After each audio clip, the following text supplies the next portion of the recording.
بسم اللہ الرحمن الرحیم۔ جیسا کہ آپ جانتے ہیں دوستو، غسل کے متعلق ہماری سیریز ویڈیوز چل رہی ہیں۔ اگر آپ نے غسل کے متعلق پہلے والی ویڈیوز نہیں دیکھیں تو آپ نیچے ڈسکرپشن میں ان کے لنک دیے گئے ہیں، وہاں سے دیکھ سکتے ہیں۔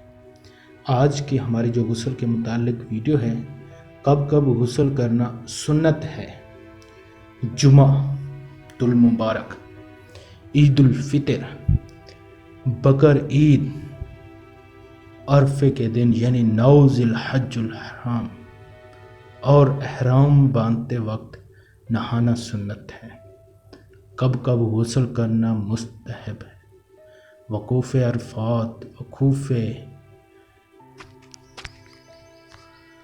حاضری حرم، حاضری سرکار اعظم، طواف، دخول منع، جمروں پر کنکریاں مارنے کے لیے تینوں دن، شب برات، شب قدر، عرفہ کی رات، مجلس میلاد شریف، دیگر مجالس خیر کے لیے، مردہ نہانے کے بعد، مجنون یعنی پاگل کو جنون پاگل پن جاننے کے بعد، خوشی سے یا فاقے کے بعد، نشہ جاتے رہنے کے بعد، گناہ سے توبہ کرنے کے بعد، نئے کپڑے پہننے کے لیے، سفر سے آنے والے کے لیے، استحضاء کا خون بند ہونے کے بعد، نماز کسوف و حسوف، نماز استسقاء کے لیے،